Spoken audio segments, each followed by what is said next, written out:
Welcome everyone to the Ashoka Changemaker Summit 2024.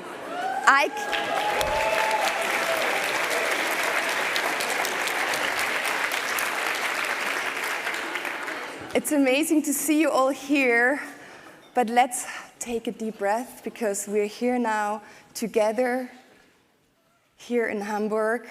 And my name is Stephanie, and I'm going to be your host today. Alongside my colleagues, my Ashoka colleagues, we are delighted to have you all here together exploring and diving into the question, how can we create a world where everyone is a change maker? And furthermore, a world where truly everyone feels invited and capable to contribute to change. We're delighted to have you all here with diverse backgrounds, experiences, and identities. And also your origin, your accents, your culture, whatever makes you unique.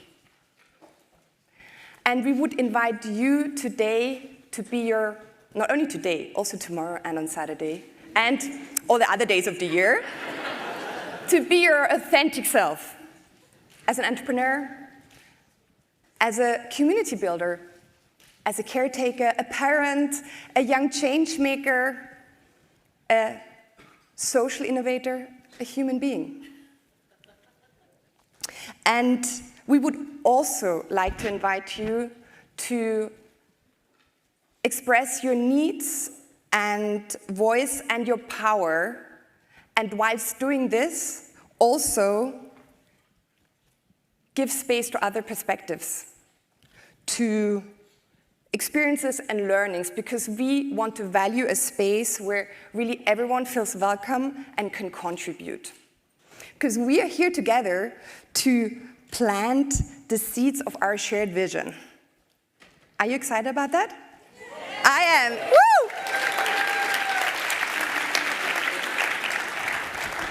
And the beautiful thing, I can really hear and feel your excitement, but what's going to happen in the next days, I want to invite you to join meaningful conversations, to dive and unpack the topic and the theme of true participation. And the summit will, we have a lot of offers. Right here, we're going to have quite some amazing panels today, tomorrow, and on Saturday. And we will challenge common assumptions about who can contribute to real change. And it will provide new answers, showcasing the work of leading social innovators who are already building the future we actually are truly want to see, believe in, and where everyone can be part of creating solutions. So, this said, over the next 3 days, we hope that you will be inspired, encouraged, and ready to even more practice true participation.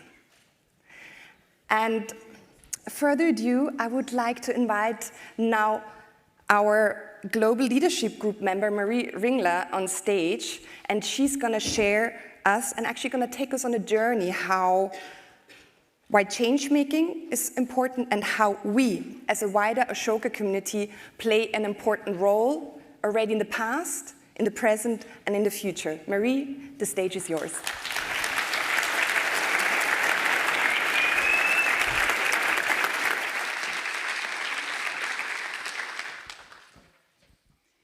It's so wonderful to see all of you. So many people have worked very hard for all of us to be in this room. We'll thank them later, but maybe we can give them a big round of applause to get started.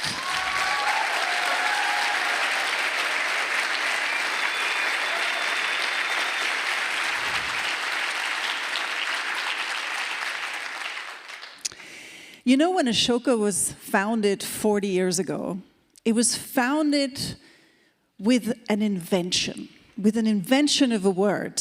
And sometimes we forget that actually the founder of Ashoka, Bill Drayton, invented the word social entrepreneur.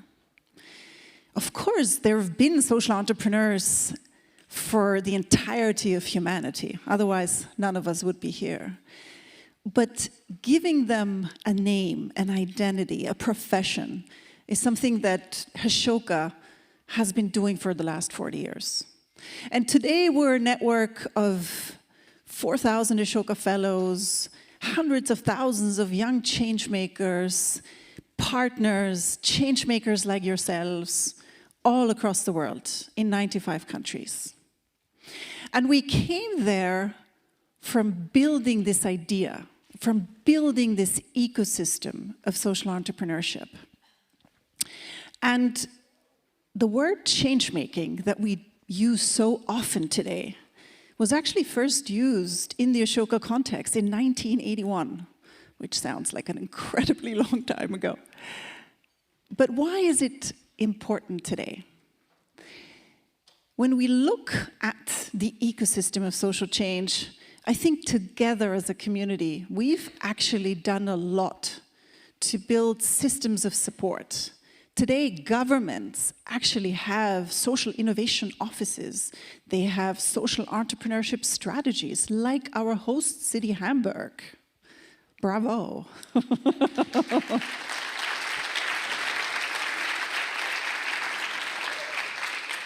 And these ecosystems of support are incredibly important because they uplift every single one of us. They allow all of us to be more effective. But the other thing that's become more and more clear, if you look at Ashoka as an R&D lab for the world, right? All these amazing ideas here in this room, here in our community. Very often, our community sees problems before anyone else does, before society realizes that they need to address an issue. And that is a key piece of the work that all of you are doing, is seeing a problem before others do. And that is very much at the core of change-making. But what we really strive for as Ashoka is to make sure that everyone can step into this incredible power of change-making, into this incredible power of seeing the other, understanding their issues, stepping into solving that problem together with others. And so as an organization, at the core of everything we do is the work that we do with leading social entrepreneurs who shift mindsets and advocate for new policies and, turn around issues in this world for the better of all. But we also want to make sure that as many people as possible can also find this power, this inner change-making power. Young people and everyone else in society. And so as we think about the future of where Ashoka wants to go together with all of us, it is very much an invitation to think about how each and every one of us can contribute to making sure that more and more young people, more and more underrepresented groups, more and more people in our societies can find this inner power, are supported to act as change makers. And we all have amazing roles to play, right? We're here as social entrepreneurs, social innovators, policymakers. We're also here as parents, as children, as citizens. And in every single one of these roles that we have, we can contribute, we can give back, and we can make sure that others come along. And so as we think about the next 40 years of Ashoka, it is very much about doubling the amount of Ashoka Fellows we have. And we'll need all of you to support us in that. You need to nominate, but we also need the financial support to do that well. But we also want to make sure that parents and educators and education systems in our world find their approach towards making sure that every child in their care can find their power as a change maker. And we want to make sure that institutions and organizations in our world become hotbeds of change making, that they become invitations to everyone who works there, who benefits from their services can find their way of giving back. That's a big ask because it requires mindset shifts. It requires us to rethink what everyone means in this. It also requires thinking about what it means for every single one of us. And it requires all of us to be in this together. And so I am so happy that all of you are here, that we're all in this together, and that amazing things will happen over the next 3 days. And I'm so excited to get to know every single one of you. Thank you.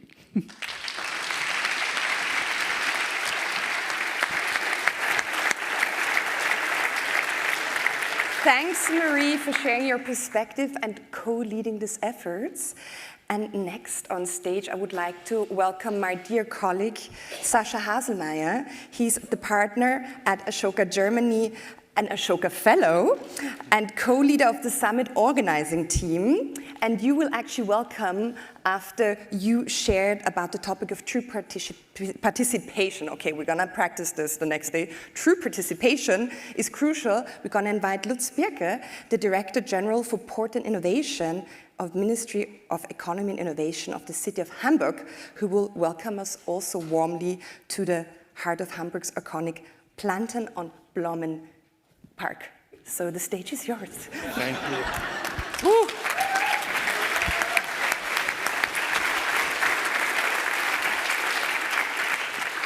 I want to do this thing now where I tear up my notes and I speak from my heart, but then I will go on forever, so I'll stick to my notes and the 4 minutes I've been giving.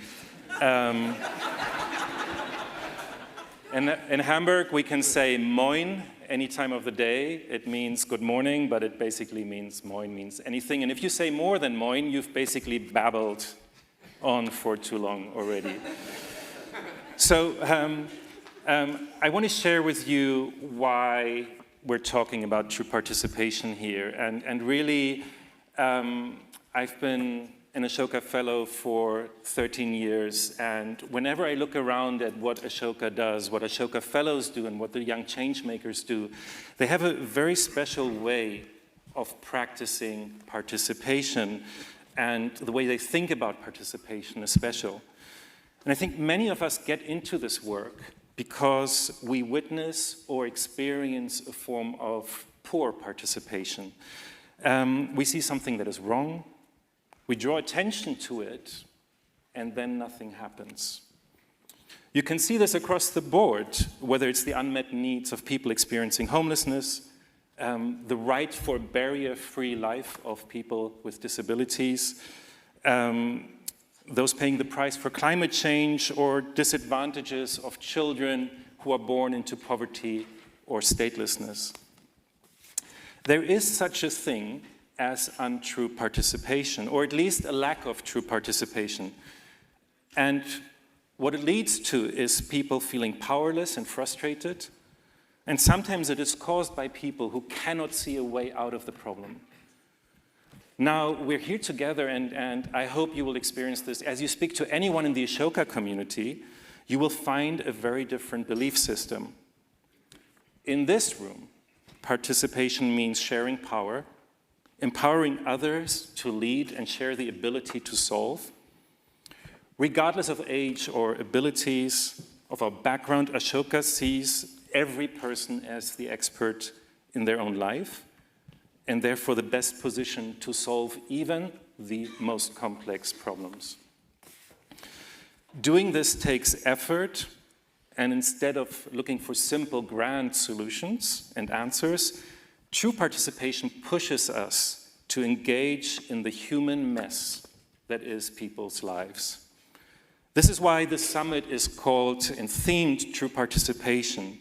Over the next 3 days, we hope that you will be inspired and encouraged to practice true participation.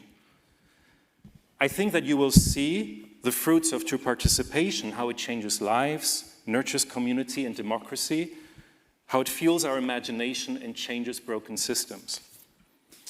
You will learn that it takes more than removing barriers.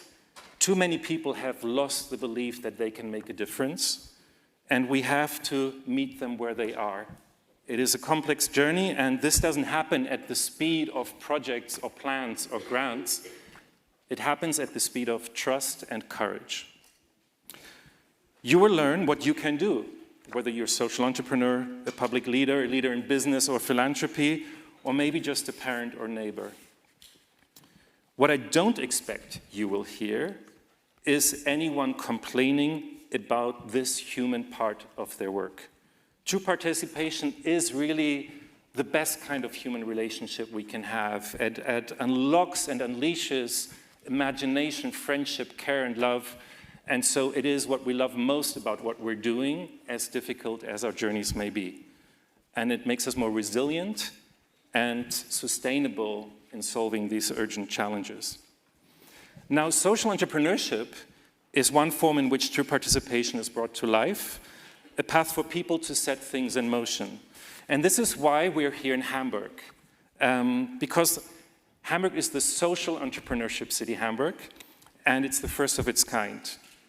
And there's a formal commitment between the government of Hamburg and countless other partners from philanthropy and social entrepreneurship in the city to roll out the red carpet for this kind of social innovation that we're talking about. So it's with immense pleasure that I would like to welcome Lutz Bürke, our co-creator from the Hamburg Ministry of Economy and Innovation, to welcome you all to the Ashoka Changemaker Summit 2024. Thank you.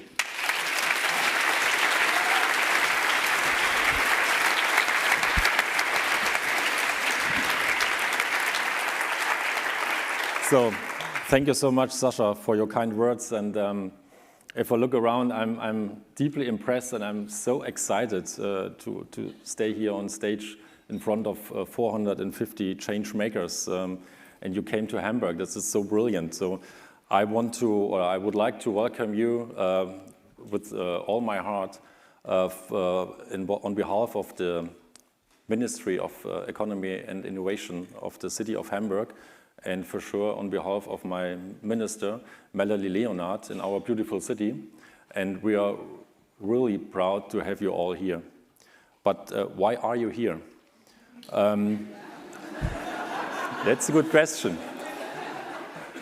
So after attending the Ashoka Changemaker Summit 2 years ago in Brussels, I knew we needed to bring this inspiring event to Hamburg because it fits perfectly with our vision, establishing social enterprises as a driving force behind a city worth living in. And we had so many meetings with Sasha and with the Ashoka team and said, come on, how can we work together? How can we bring this inspiring event to Hamburg? And Sasha said, yes, we can come to Hamburg, but we have to go into a collaboration. And that is what we did with the true participation. And that is, in the end, the reason why you are here. And we are very proud to be in this collaboration with Ashoka and to have all of you here in Hamburg. And I mean, we are talking about 450 change makers. That means 900 change maker eyes and 900 change maker ears. And so you can, in the next 3 days, you can see, you can hear, you can experience what a social entrepreneurship city of Hamburg has to offer and what we have done in the last months together. But for now, I want to keep it short. I wish you all enriching conversations, diverse impressions, and a wonderful time over the next 3 days of the summit, as well as in the city. The city is beautiful. We have a very nice weather. Maybe for Agathe it's a little bit too warm, but for this season it's really phenomenal what kind of weather we have. So take your time, experience the city as well, and have a good time in Hamburg. Thank you so much.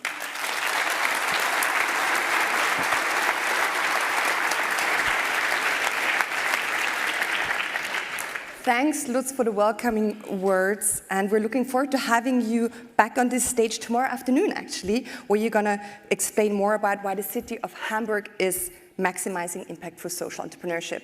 And I love talking about the weather because yesterday, who saw the rain? That was quite, I love that in Hamburg, rain is part of like the great weather. So that's, I see it more as they washed up the city for us, for it being clean and fresh.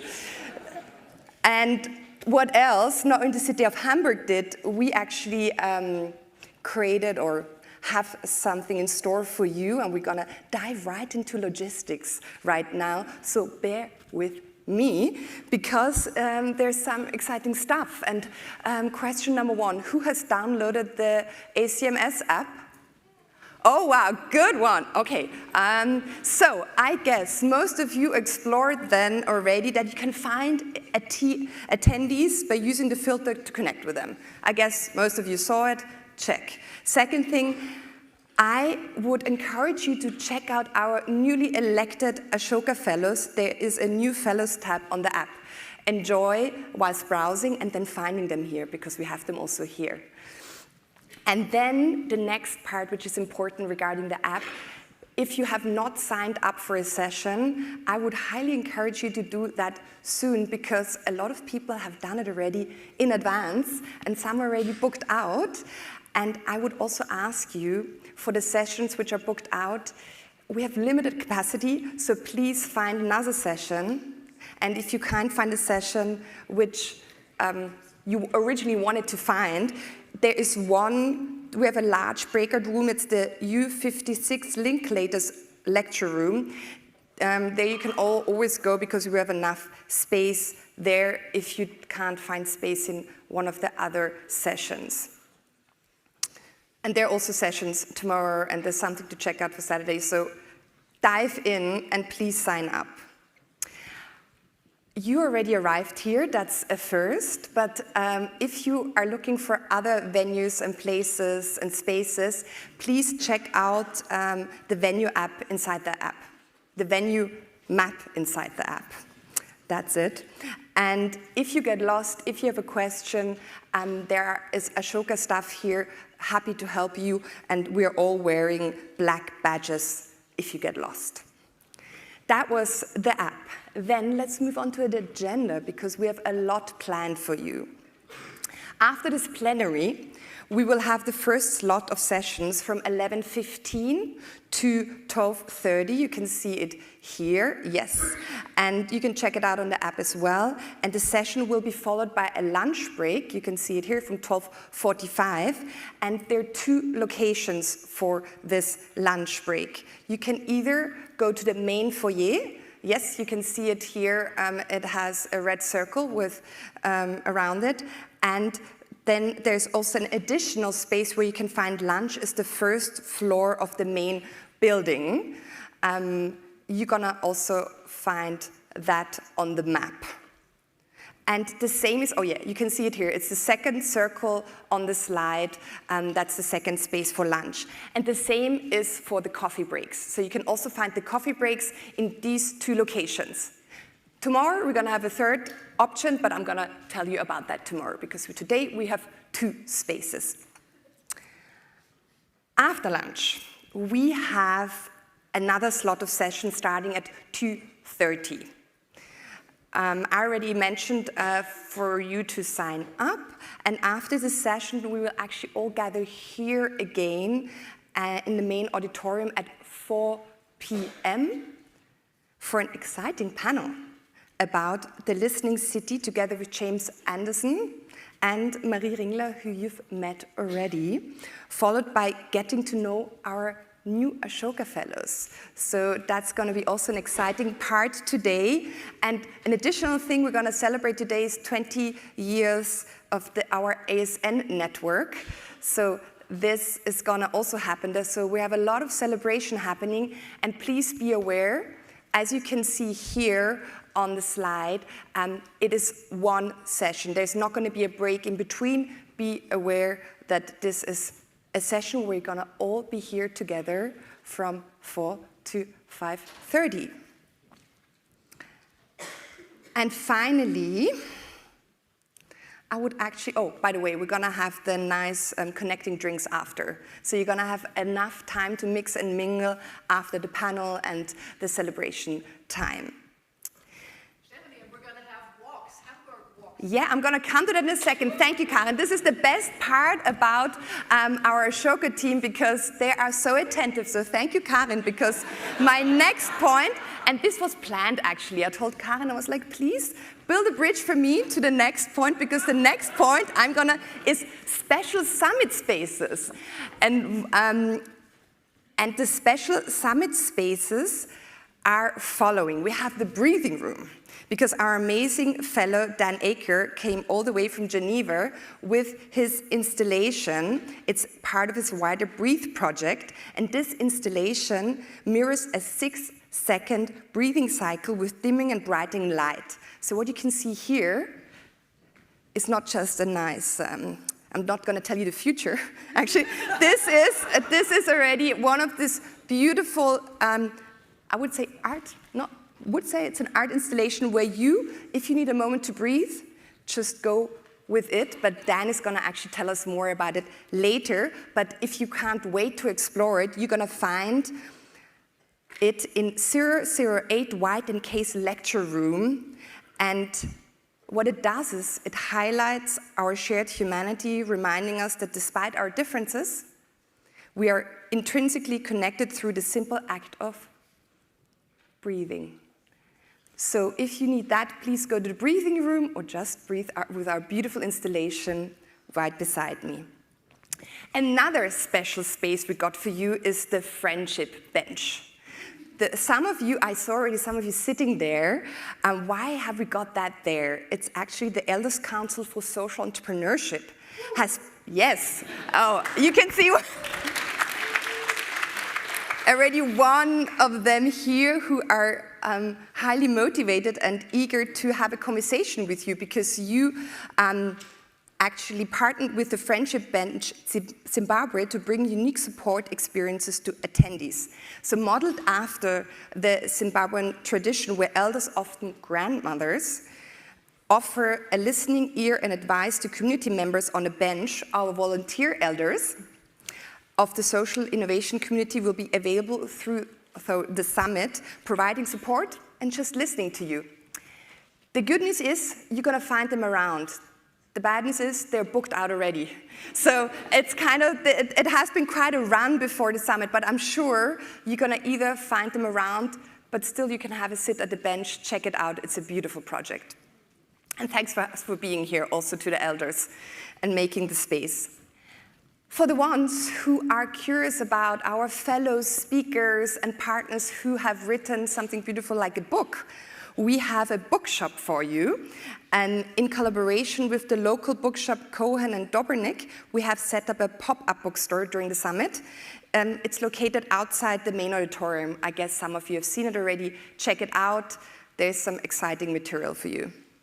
Then, we're going to come to that a bit later as well. We have a lot of young change makers here, and they were also involved in co-facilitating, co-contributing to the summit, and one of their contributions were sleep capsules. So you can find 2 sleep capsules if you need some rest during the summit. Who will need some rest? Who needs some rest already? Okay, so you can't book them, check them out. Be kind to each other or squeeze. And you will find it near the cafeteria. I think for the ones who need a rest, will find it. Another thing, which is not a special summit space, but it's a space we need to, and we believe we need to generate in general, is DEI. We intend for the ACMS to be a welcoming space where everyone belongs. And this means we have 3 beautiful colleagues, Martina, Lorena, and Ricardo. Please stand up. Where are you? Yes, you can see them here.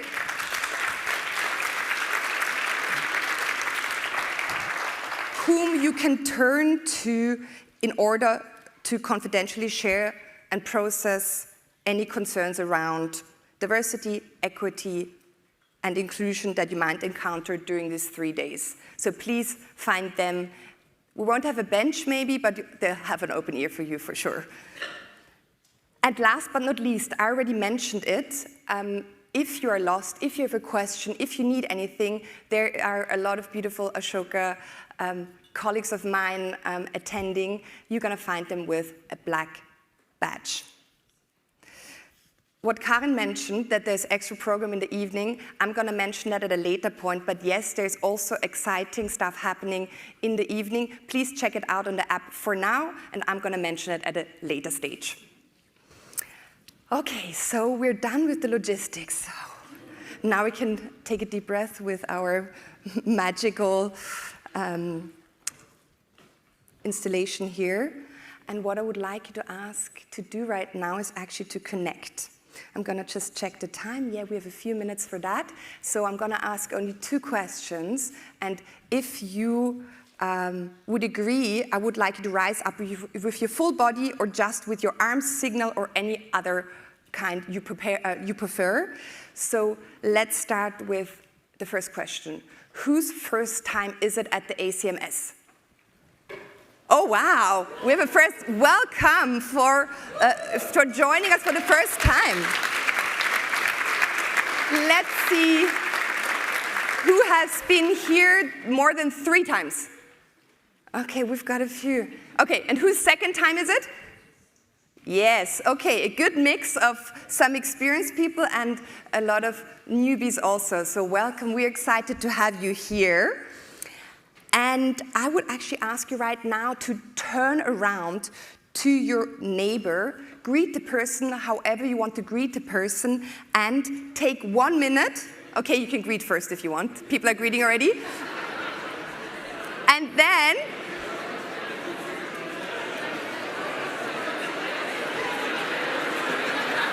okay, and now the greeting is over. 3, 2, 1. So, then you're gonna ask, okay, everyone raise your hand. This means when you have your hand up, you're not talking. Great, I love the energy in the room.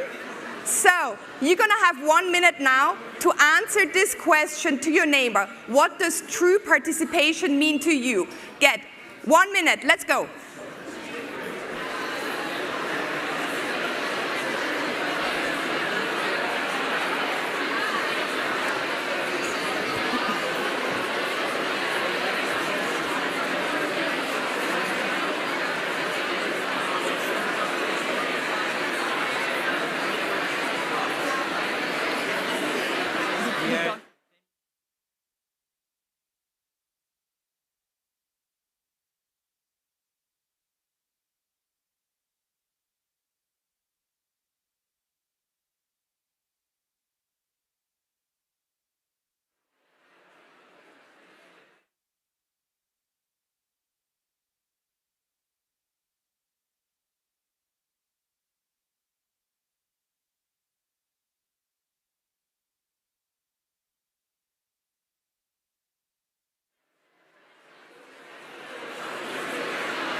Okay, everyone? Everyone. Put your hands up in the air. Yes. Put your hands up in the air, okay. This is the moment where you put your hands up in the air. Okay. This is the moment where we put our hands up in the air. No, we're not gonna start dancing, but you can have all the 3 days to further explore not only this question, but also exchange with your fellow attendees. Enjoy, this was just like an appetizer. And now, one last question. Where is the ACMS organizing team and our local team in Ashoka, Germany? Sasha, Judith, Clara, raise your hands. Clara, Tito, Alexandra, Myra, El Shaddai, Natalie, Agatha, Marcus, and Celia. Let's give a big, big round of applause for them putting all the love. Putting all the love.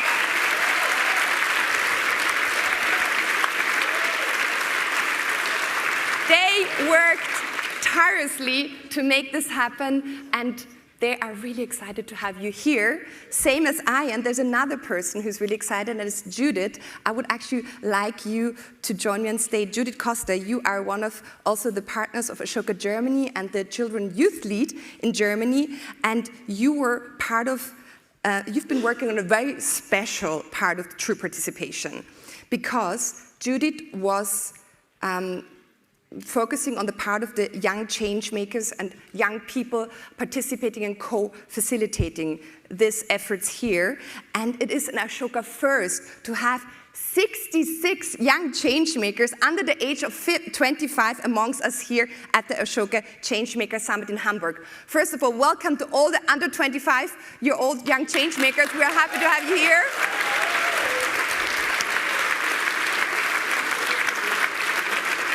And I would ask you now, Judith, to join me on stage, because you have quite a lot to share about why, how, and what you did. Thank you, and welcome. Welcome to Hamburg here. It feels wonderful to see you all here. So, true participation. What does that actually mean? I feel when we talked about the air and the breathing, I felt participation is one of those things that you realize when they're not there. Then you immediately feel it, it's not there. So just like air, the other way around, well, what is it then? That is what I was looking for, what I'm trying to find out here. And at Ashoka, when we speak about everyone a change maker, we often look at the individual. We often look at change maker skills, at the person. But here, with true participation, we need to broaden. We need to look at the interactions, not only about the individual, yes, that too, but also at the people around, at the interactions that happen there. And spending the last 18 months here in Hamburg, working with the 10 young change makers who are now co-organizing this with us, I've learned two things. I've learned it takes two ingredients for true participation. One of the two ingredients is trust. And we trusted those young change makers that the decisions they would make would be the right decisions. We supported them, and also we handed over decision-making power. That wasn't always easy, of course. But handing over this decision-making power, that leads to opportunity, which is the second ingredient. And opportunity is something that young people get less than people my age, for example. And Ashoka is well known for all the opportunities that Ashoka Fellows, social entrepreneurs, get. But now this is true for young change makers here too, because they got a peer network, access to a support system, and also the free space to create. And I'm so curious to see what they do with that on Saturday. Now, who are they? Let's meet them. Team Teilhabe, Participation Collective, Hamburg Changemakers. Could you please get up? And this is your applause. Where are you? Come on.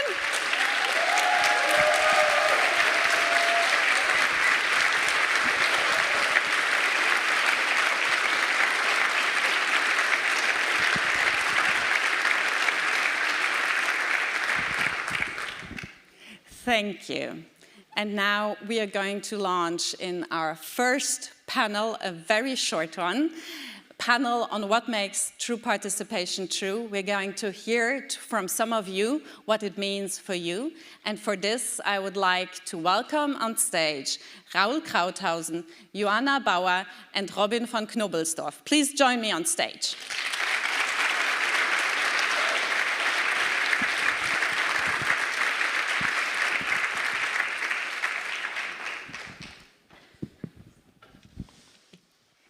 So while you arrive, you get some time to take this in from this perspective.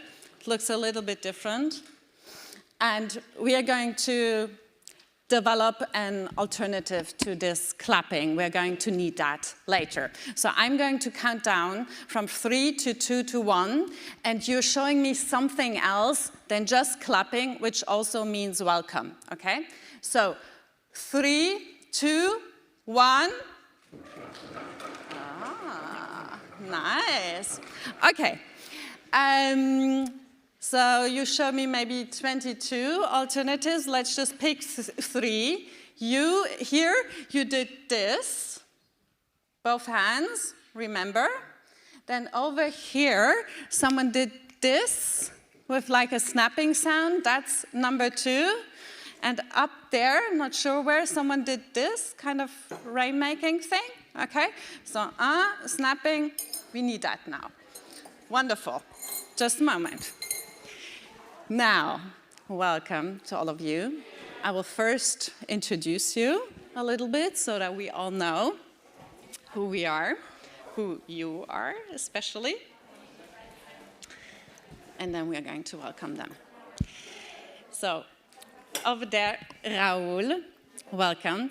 You are an Ashoka Fellow, and you are a serial social entrepreneur, the founder of Sozialhelden in Germany, that means social heroes.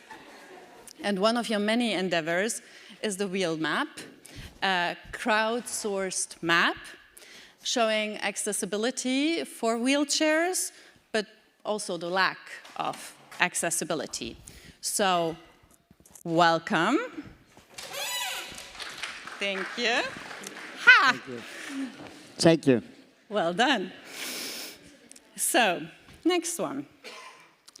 Ioana, you are the founder of Eliberare and an Ashoka Fellow in Romania. You have been elected quite recently, somewhat recently, in 2020. And you are addressing an issue that maybe most people would like to ignore, human trafficking and all the abuse and exploitation that comes with it. But we will hear some more about how, with this complex topic, we can address root causes when looking at prevention together. So, welcome. And Robin, you are a social entrepreneur in Hamburg. Just after school, you already founded and co-founded profits and non-profits like Handicraft Worldwide or Act Soli and Winterwunder.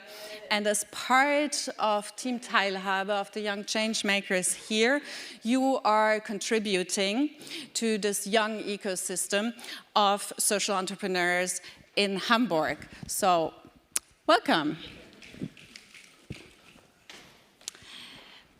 All of you are approaching true participation through your work. And true participation is deeply rooted in your thinking and in your doing. Maybe it's not even the exception, it's the normal. So, Raül, I would like to share with everyone a sentence that I read on your website and that tickles the rebel in me. I like it a lot. I say it first in German and then I translate it into English. You write, auch nicht behinderte Menschen haben ein Recht darauf, mit behinderten Menschen zusammenzuleben. In English, this means also people without disabilities have the right to live together with people with disabilities. So this is one of your quotes. And with that, you are turning the tables. You are normalizing something that is unusual or maybe provocative.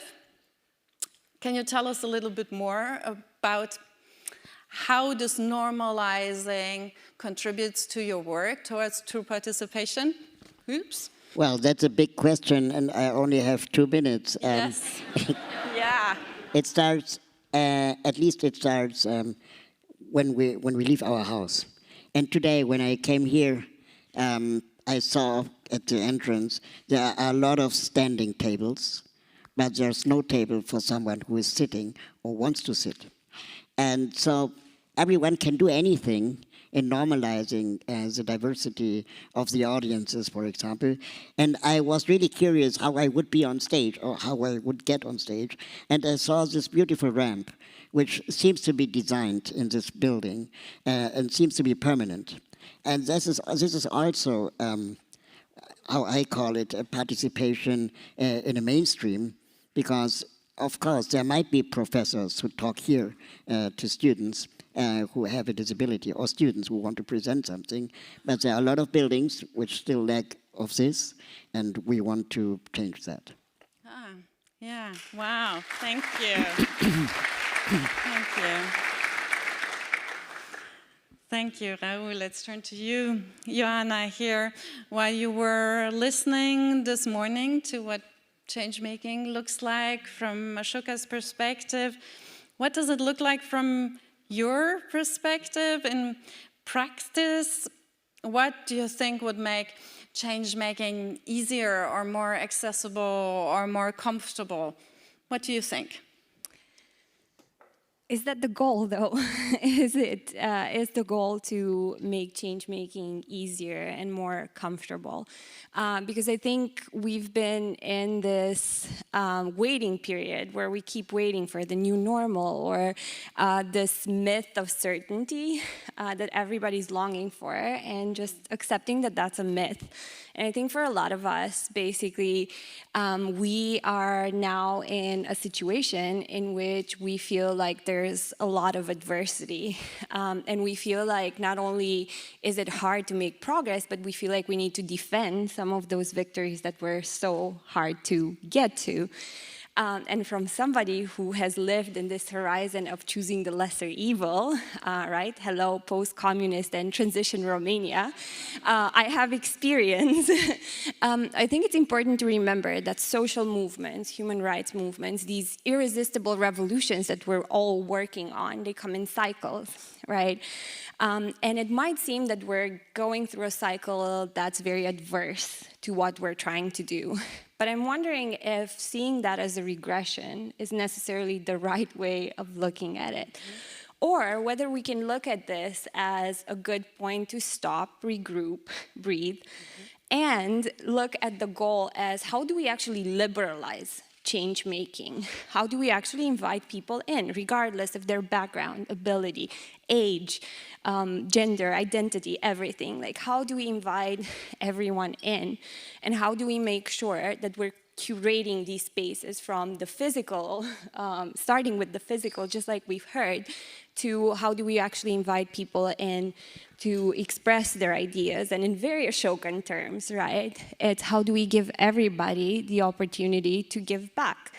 So instead of looking for the comfortable, easy, how do we actually look at enlarging these spaces and bringing people in? Right, thank you. So not easy. Thank you. Thank you. And we are already getting very real.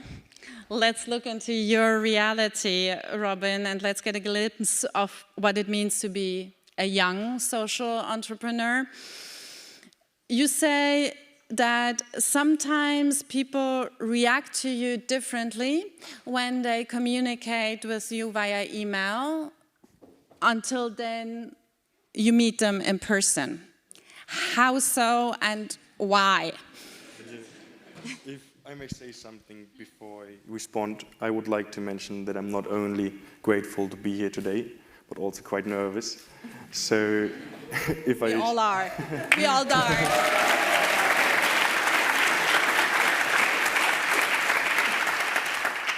So if I stumble over my words or need a second to catch my breath, please be easy on me. But now let's dive into the question. So I have experienced a few situations like this. And often when I'm meeting potential partners or clients via email or one phone call, everything is very polite. But sometimes when they see me in person, the mood changes. I came to the conclusion that this is just because of my age. When grown-ups communicate with me, for example, via email, mostly they don't know how old I am. And they respond to me as equal with respect. However, when they realize my age, I can see a change in the behavior. It happens that they no longer treat me with the respect. Instead, they try to explain the world to me as I wouldn't live in the same world as they do. And I would say this issue is part of a bigger problem called paternalism, and it's faced by by the younger generation. And I would say it's not just unfair that we, as young people, need to fight extra hard to participate in a democratic way. It is a human right we want.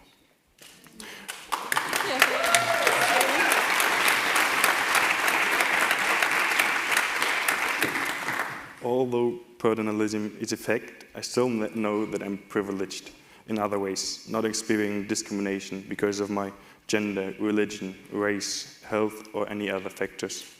We often have to work hard to prove ourselves and overcome these stereotypes that people have. But I, as many before me, and those who work on the common goals right now, won't be put in the box. And we will fight to change that injustice.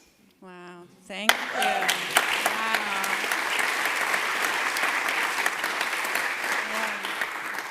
Thanks for this. And as this is our first panel, it's our mini panel, we are already launching into the end. So, short answers, thank you. Ioana, let's get into your work from a very practical, real-life point of view. Where do you see true participation come to life in your work? Do you see a reversal of power structures or people stepping onto a stage who were not in the spotlight before? Is there something you could share? Yeah, I can give a few examples, and actually I'm going to start with how you introduced me, because you introduced me as the founder of Eliberare, and I'm not the founder of Eliberare. I'm actually a second-generation leader, and I'm here with the third-generation leader of Eliberare, my colleague Loredana. And I think that's one of the examples of true participation, moving away from this heropreneur and this person who does it all and this messiah, right? So that would be one. But then, for us, human trafficking a lot of times is seen as the issue of the victim and their families, or a systems issue, or the problem of poor people, or whatever you want to call it, right? The other. They're the ones who are being affected. And if we are to look, for example, at traffickers, they know that human trafficking is a business ecosystem, and they treat it as such. The normalization of the buying and selling of people is very much making us lag behind, because they understand the whole part of demand, the role of demand that is very much in full force. So to us, true participation is when these unlikely allies get that they can play a role, right? When we see an emergency room tech or a doctor who identifies a victim of human trafficking and finds a very innovative way to separate them from their exploiter. Or when a beautician realizes that their client is in a dire situation, not of their own making, and create a safe haven for that person. Or when a priest locks down a church to offer safety to a mom whose daughter just came back and escaped her trafficker and doesn't know where to go. So these are not people that we would normally think of when we think about combating human trafficking, right? But then another example that I want to close on is the example of one of my colleagues who is also an expert by experience. And we got the opportunity to host an event at the UN during the Commission on the Status of Women this year. And she spoke to an overpacked room, and she said something that's going to stay with me forever. She said, shortly before I escaped my trafficker, I told him that one day I'm going to tell my story and people are going to believe me. And she commended the attention of state officials, of allies, of practitioners. And to me, that was an example of true participation, because it's about how do we curate these spaces and how do we make sure that the power is reversed, that everybody gets a seat at the table, and that they can reclaim their voice and their power and actually do that themselves. Yes, thank you. Thank you. Yeah. So there you have new people stepping onto the stage, new protagonists, people who were not in the spotlight before. And speaking of protagonists, Raül, this is also a topic for you. You're working on the visibility of people with impaired mobility, and you're a podcaster and creator and author also, and you, Lina, also of a children's book called When Ella Discovers Space. And you chose a protagonist who uses a wheelchair.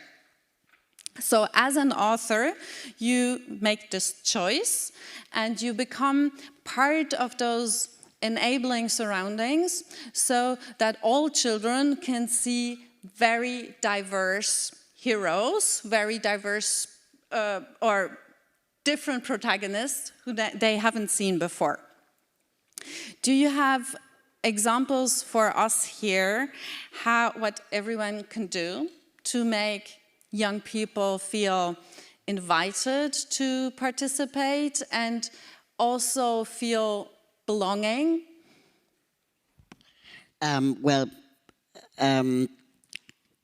I never felt represented when I was a child in children's books. And especially there were books where someone with a disability appeared, but it was all full of pity, of pain, and I really never felt represented. And after I went adult, now I'm 44, I came back to the child book business and found out they're still missing a literature for children where people with disabilities are empowered, are creative, are doing things like everyone would do. But sitting in a wheelchair, for example, is just an example. And so our goal was to write a book with a target group of non-disabled people. Yes. And it's not a book for disabled children, because everyone can and should read books with diversity inside, like we do with girls who want to become astronauts, having not a disability, or black children. And people with disability are still missing. And so we started writing about the universe. We started talking to astronauts, real astronauts, sharing facts about the universe you wouldn't know. Yeah. For example, it's not possible to what is it called in English? To, like, when you air out of your mouth. Breathing? Like, no, rülpsen. Oh, burping. Yeah, that's not possible in space. Yes, you can't burp in space. I wanted to share. Oh, okay. And this kind of creativity we wanted to have in this book. And we also wanted to talk about quality, because a children's book should be nice and beautiful. And it's not enough to do something with diversity inside, which is not beautiful or not interesting. I mean, we are talking about children, and children always detect at the beginning when they are being educated. I see. And so we really need more adventures, and we need to talk about quality and design and about mainstreaming. Yes. So that's very important, and there are, still a lot to do. Thank you. Wonderful.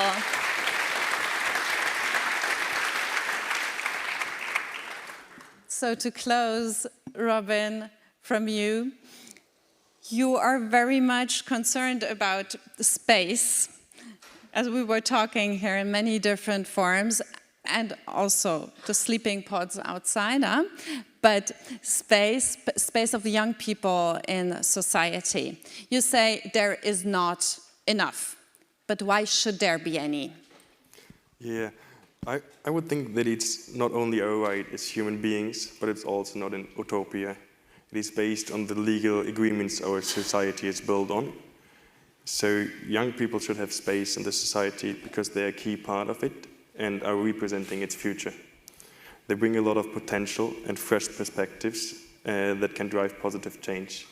While the older generations have brought us to where we are today, both the good and the bad, we are living in a mess and we need to clean up now and all of the tomorrows we have.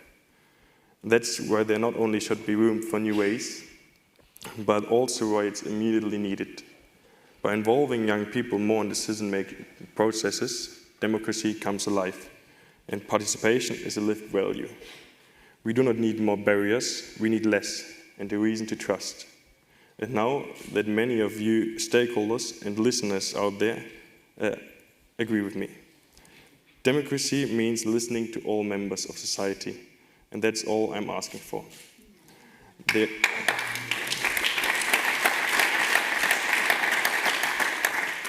There's already a lot of enthusiasm and commitment among young people, and it inspires me every day. And it's wrong that our ideas often struggle to find audience and support. To give that space, there will be an opportunity to demonstrate this willingness to young people on Saturday. The Participation Collective has organized the third day regarding our questions, topics, and everything we want to put on the table. So come around and join us.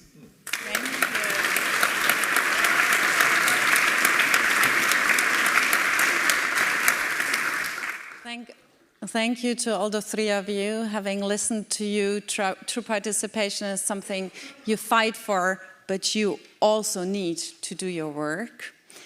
Luckily, you are here the rest of the day, tomorrow and on Saturday, and we can dive deeper into that. Thank you, Ioana, Robin, and Raül. This is your applause.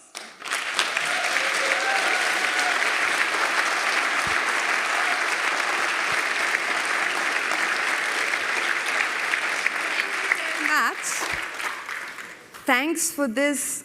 You said it's a mini panel, but it was a deep mini panel, and it's great to start our ACMS with it. And for the ones who are nervous right now and saying, oh my God, my session is starting in 10 minutes, bear with me.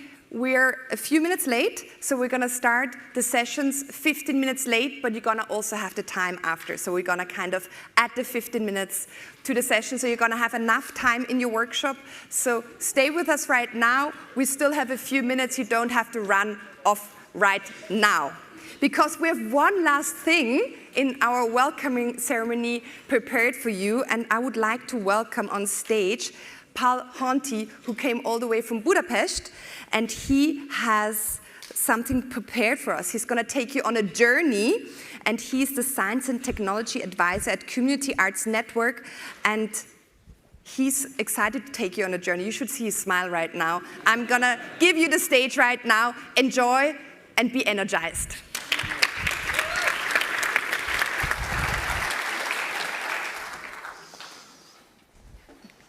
Thank you. You've been promised a journey, but before that, a bit of context. I don't know how many of you have heard about the Global Artivism Conference, which aims to embrace cultural activism for a safe and just world. Or if you know about ITEC 7, this year's conference of the International Teaching Artists Collective, which is the world's largest network of teaching artists that use their creative powers to make positive impact in their communities and beyond. I mention them because both are taking place right now. The Artivism Conference in Pretoria, South Africa, and the ITEC 7 in Auckland, New Zealand. So, together with us, that's 3 global changemaker gatherings on 3 continents on the same day. Exactly. Because I think this is excellent. It's great news. Because to tackle our global challenges, we must cooperate at the level we have never done before, beyond nation states and cultures, where our cooperation is actually built upon total inclusion. These gatherings and communities, like Ashoka, are living proof that all this is possible, despite the difficulties. Although the human ability to cooperate is considered one of our greatest strengths, it does have its challenges. To start, we need to overcome the language barrier. Meet our collaborators where they are. Learn and understand their needs, customs, struggles, and opportunities, which is easier said than done. But this is where art excels. Art can make you feel the world, because joy could still be real even if life seems impossible. When we are against all odds, we can still recognize and appreciate beauty. Art can lead you to connect with yourself, with others, and the natural world around you. And the best part? It can do this within a heartbeat. To prove my point, let me take you to a quick journey through an exercise and introduce you one of your probably unknown skills, that you can make rain. Yes, you can. I promise you it will be fun and you won't be alone, because the other two Changemaker gatherings I mentioned earlier will join you to do the same. So in the symbolic way, we are connecting your initiatives and communities. And for those who are already familiar with this exercise, please play along. Help your fellow changemakers become rainmakers. So, but how are we going to make rain? It's easy. All you need is your body and 3 body percussions to make. Okay? Let me introduce you to those. The first is to rub your palms. Rub your palms. Please join me. Come on. Don't be shy. Remember, true participation. So let me hear that. Excellent. Whenever you see this symbol on your music sheet, rub your palms, okay? The second percussion is to snap your fingers or click your tongue. Both sound equally fine, okay? Beautiful. Again, remember the symbol. When you see this, snap your fingers or click your tongue. Or if you wish, do both.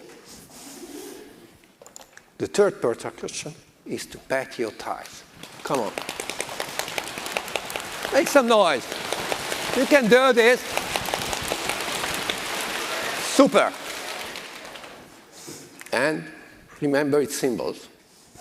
Now that you are familiar with the needed percussions and their symbols, we can move on to our music sheet. That will guide us through the exercise, as we must perform the percussion that is shown on the screen.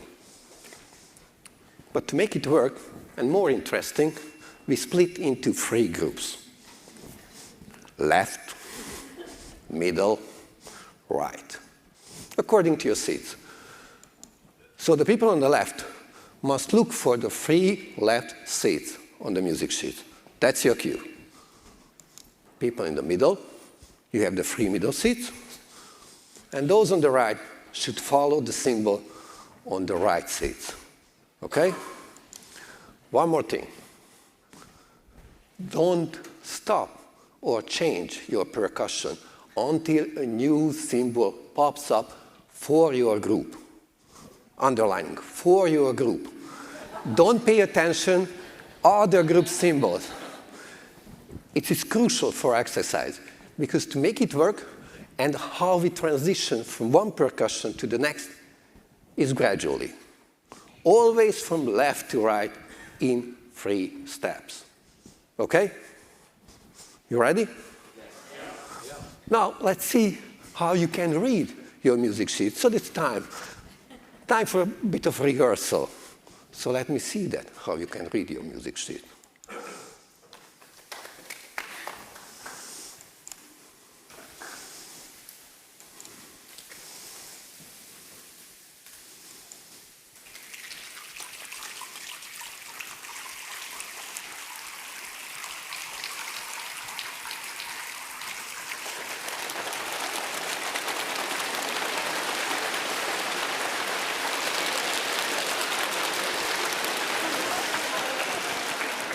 I think you're ready. You ready? You feel like ready? So let's do the real thing. I mean, let's make it rain. When I press this button, there's no way going back, okay?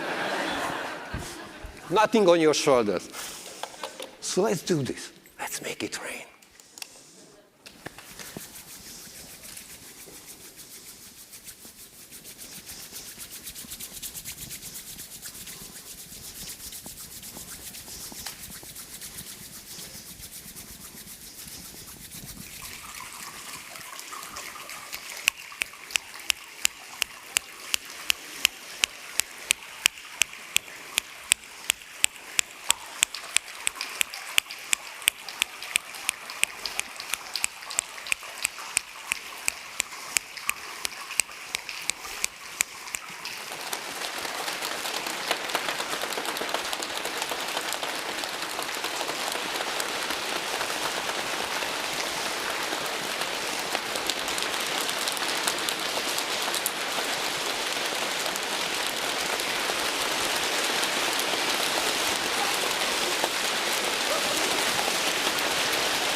See?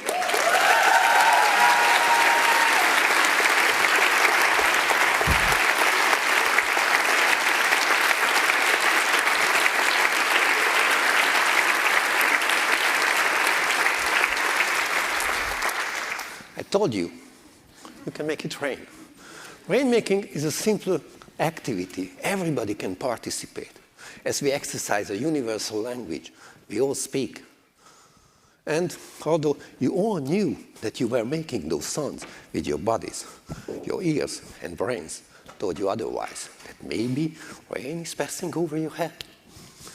This strange dissonance creates an emotional state that leads to joy and opens up infinite spaces of association through your recalled memories and overflowing joys. And why we share this experience, we can also reflect on something else we share. Nature's beautiful, life-bringing phenomena we call rain. A gift that many modern humans take for granted, which cannot be further from the truth, as we are not above, but part of nature. I know all of you here are aware of this, but who knows, this silly exercise can help you later on to rekindle other sense of belonging and help them to reminisce about the relationship with each other and the rain. Thank you.